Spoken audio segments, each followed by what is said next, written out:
first word. First word.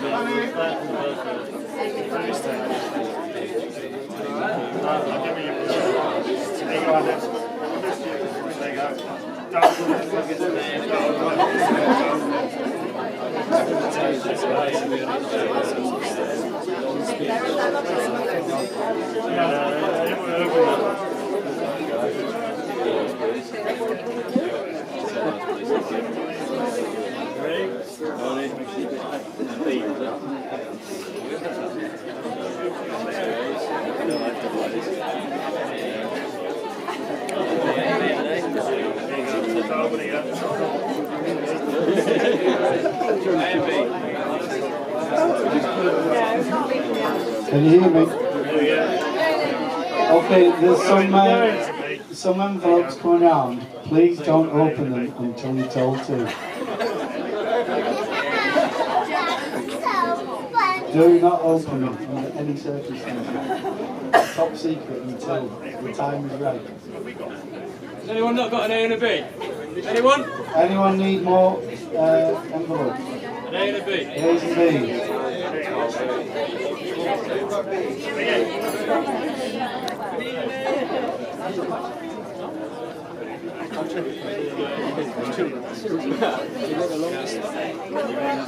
Guys, has everyone got an A and a B? Put your hand up if you haven't got an A and a B. We're all good, I think. We're all good, we're good to go.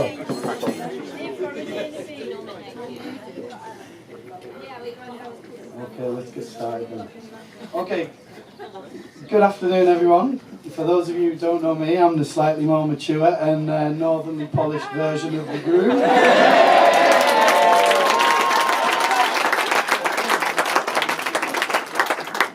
I'd like to start by thanking our Adam for asking me to be his best man. It's a real honour. And the microphone's falling down. There we go. It's a real honour, but there's a lot of pressure because Adam's speech at my wedding was outstanding, if not a tad embarrassing. So prepare. Now, before I start, I'd just like to say what a great day it's been so far. Paula and Adam, you've done everyone proud, so well done to you both.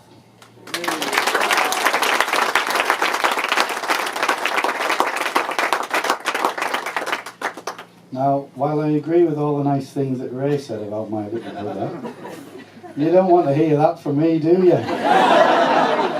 You want to hear about the real Adam, as seen by his big brother.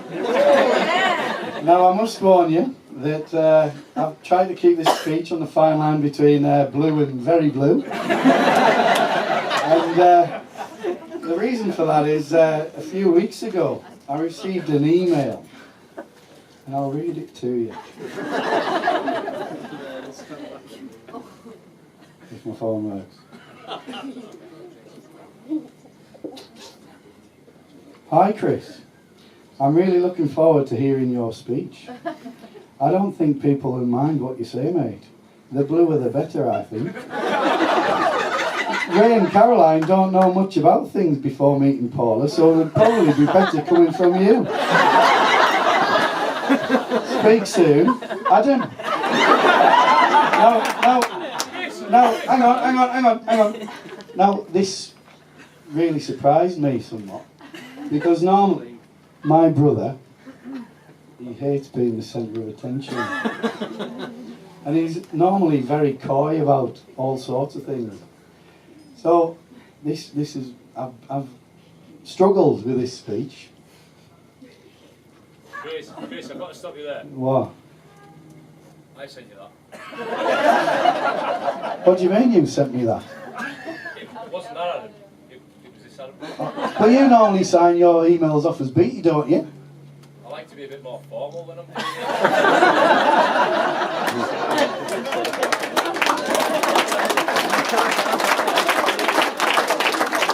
So I've slaved over this speech for weeks, trying to get it on the fine line so that I didn't upset me nana, but still told everybody about what he's been doing.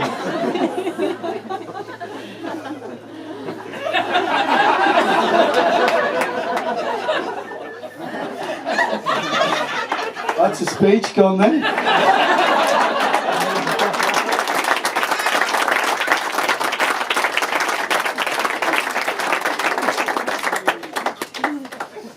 Thanks, Petey. Right. Our Adam's always been a very popular lad. He's the only guy I know to have had more than one nickname over the years.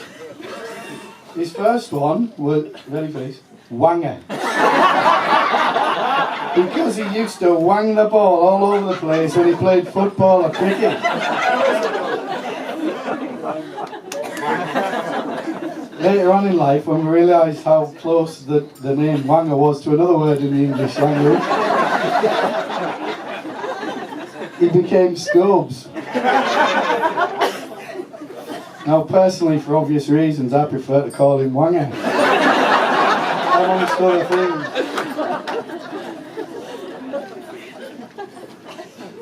The poor lad has grown up not knowing who he is.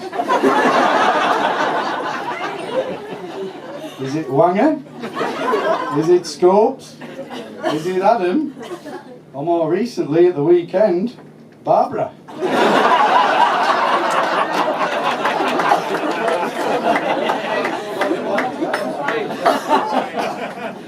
Now, for the rest of this speech, just so you know what this poor lad's had to cope with all his life, and how complicated things are for the lad, I'm going to refer to Adam as Wanger in his pre-teen years, and Scobes in his, well, for everything else, apart from the serious bits where I'll refer to him as Adam. So he's Scobes for now. Right, I've got to say that I don't really know that much about our Scobes these days. He's become a bit of an enigma.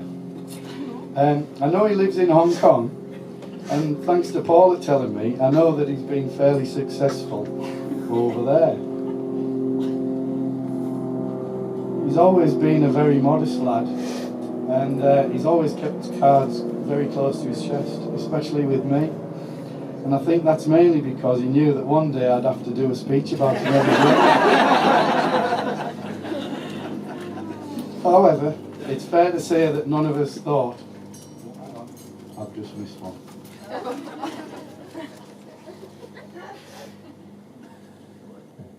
Sorry. Just bear with me. Right. It's fair to say that none of us thought that this day would ever come, especially Paula, I bet.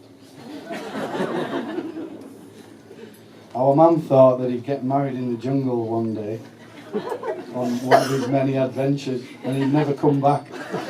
So on behalf of all the family and all your friends today, Scopes, thanks for inviting us to your wedding.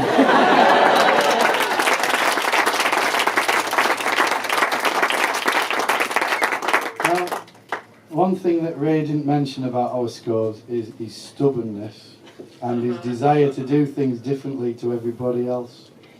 Our mum says he gets that from our dad, but I'd say that my little brother is in a league of his own on this one. When we were kids, we used to go fishing quite a lot, and we'd say to Scobes, right, the fish are over here, put your line over here. And then Scobes would then say, well, I prefer it here. And he expected the fish to follow him and get on the hook. Needless to say, he never ever caught anything. Worst fisherman I know. However, I would say that if he'd have fallen in, he would have come out with pockets full of fish, because that's just what he's like. Now, you've got some envelopes on your tables. Can you just open Exhibit A, please?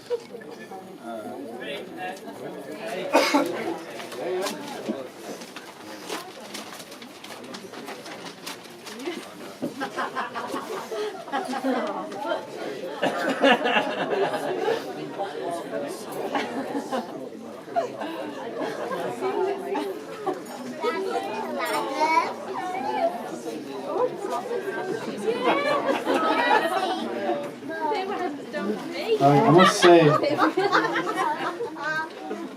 must say, I've always envied Adam's all-round sporting ability and his sense of passion. Wanger's future was carved out a long time ago.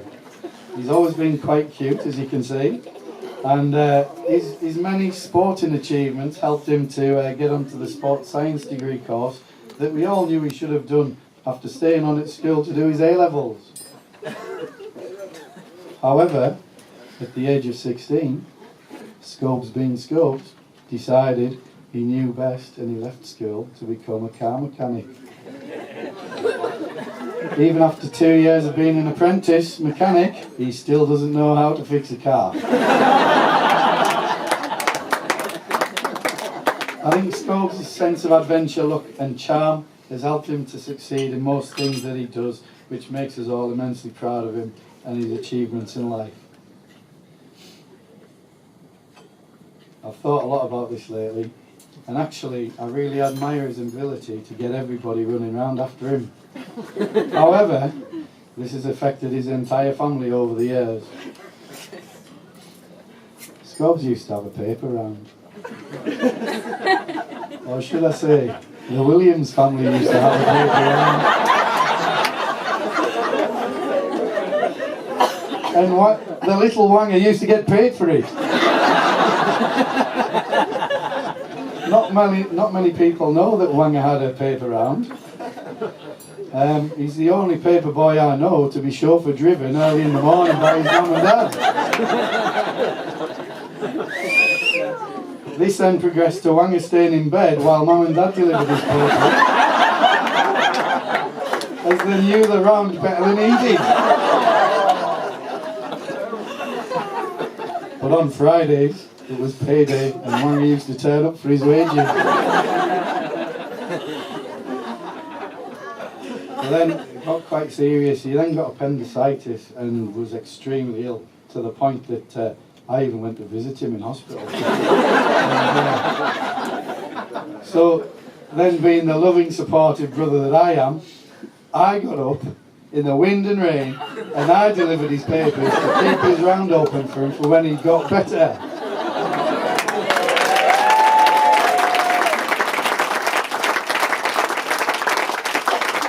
As soon as he recovered and he came home from hospital, he ditched the paper round and he felt that life was too short to be delivering papers. So we didn't mind really, because it was all for our Wanger. Now you might be wondering why I refer to our Adam as our Wanger for this story, when a paper round is quite clearly the job for teenagers.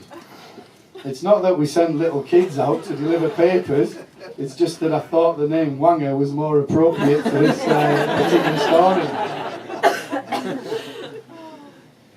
Now, a few weeks ago I asked Scopes what kind of music he was into these days. And as usual, he kept his cards close to his chest and he said, all sorts. This for me was confirmation enough that Scope's still into his boy bands. And he didn't want me to tell you today at this wedding that was what he's into. He's gone forever, but in memory of the late 80s, when our Wanger tried to look like Matt and Luke Goss from his favourite boy band, Ross. Please open Exhibit B.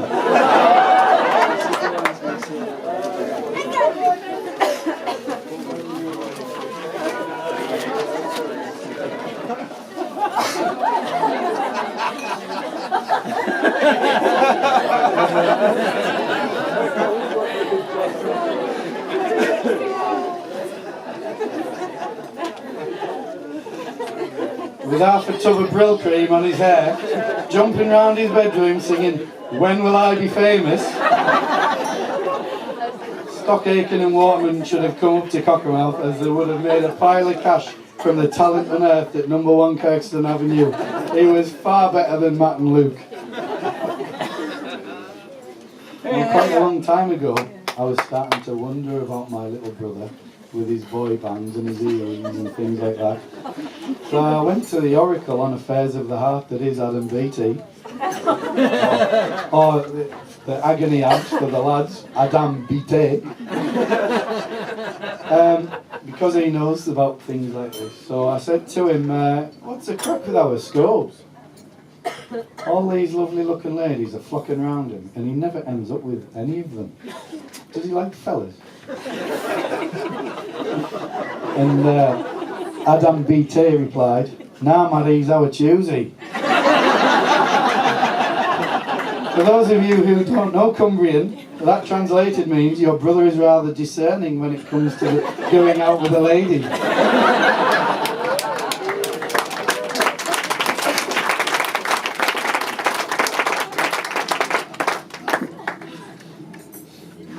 Well, I'm pleased that Adam has taken his time to choose carefully.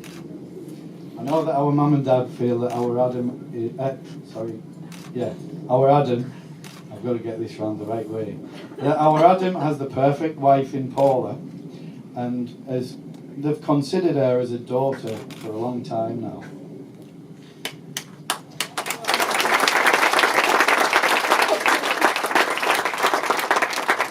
Helen and I are really chuffed to now officially call Paula our sister-in-law, and it's abundantly clear that Holly, Rowan and Richard are over the moon with their Auntie Paula.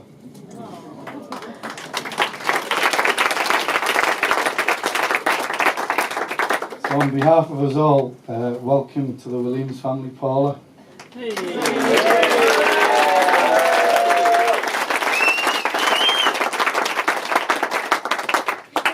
But I think personally Paula deserves a medal. Taming my brother and keeping him in line. So the Williams kids would like to present Paula that medal.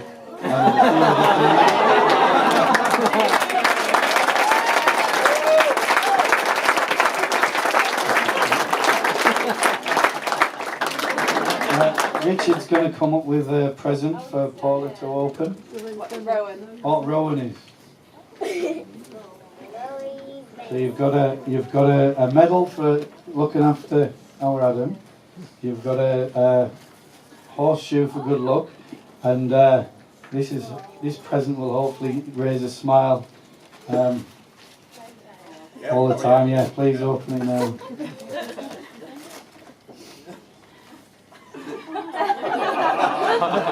You don't have to put it on now, kid. Yeah, you don't have to put it on now.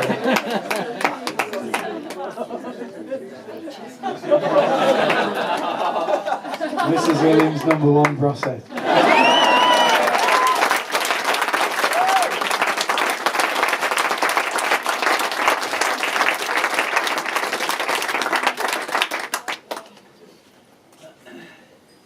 Adam, can you just put this on for me, please?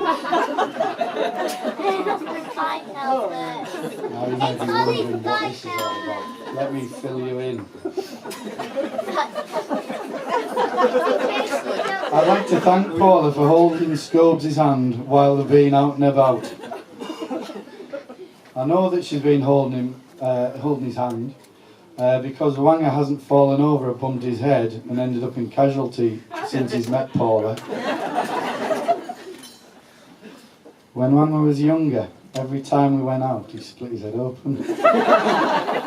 Luckily, in those days, if your dad was a social worker, there were no safeguarding issues to deal with.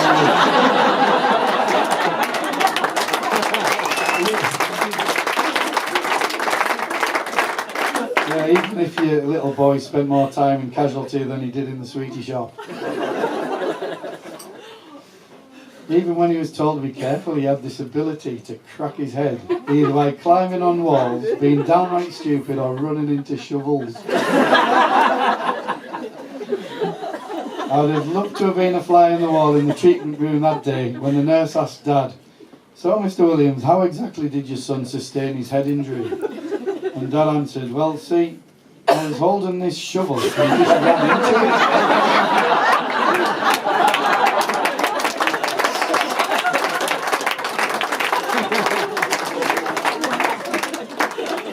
We used to coach him in the art of falling over. Just put your hands out in front of you. Wanger. But Wanger being Wanger said he didn't want to hurt his hands.